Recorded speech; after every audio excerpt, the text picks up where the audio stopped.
সব শিক্ষা বইয়ের পাতায় থাকে না, কিছু শিক্ষা সময় দিয়ে যায়, কিছু শিক্ষা দিয়ে যায় বাস্তবতা। কিছু পাঠ এমন যা চোখের জলে লেখা, কিছু অভিজ্ঞতা এমন যা কেবল ভাঙা হৃদয়ে জন্ম নেয়। স্কুল শেখায় সফলতা মানে A+, আর A+ মানেই পুরস্কার, কিন্তু জীবন শিখায় সফলতা মানে উঠে দাঁড়ানো, বারবার ভেঙে পড়লেও তোমাকে দাঁড়াতে হবে। বই শেখায় সততা হলো নৈতিকতা, আর জীবন শেখায় সৎ পথে চলা মানেই অনেক সময় একা হয়ে যাওয়া। ক্লাসরুম শেখায় গণিত, ইতিহাস, বিজ্ঞান, কিন্তু জীবন শেখায় কে তোমাকে সত্যিকারের ভালোবাসে আর কে শুধু প্রয়োজনের মানুষ। তুমি যখন ব্যর্থ হও তখন পৃথিবী চুপ থাকে, সবাই ব্যস্ত হয়ে পড়ে নিজেদের গল্পে, তখন তুমি বুঝে ফেলো ভরসা করা যায় না মানুষে, করতে হয় শুধুমাত্র আল্লাহতেই ভরসা।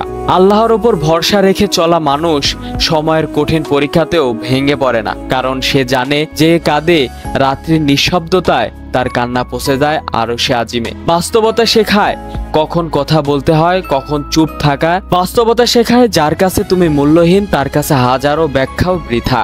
সময় ও বাস্তবতা এই দুই শিক্ষক, কখনো কষ্ট দেয়, কখনো শাস্তি, কিন্তু শেষে গড়ে তোলে এক যুদ্ধজয়ী মন। যে ভরসা রাখে রবের ওপর সে জানে সে মানুষই শ্রেষ্ঠ, যার শিক্ষা এসেছে কষ্টের ভেতর দিয়ে।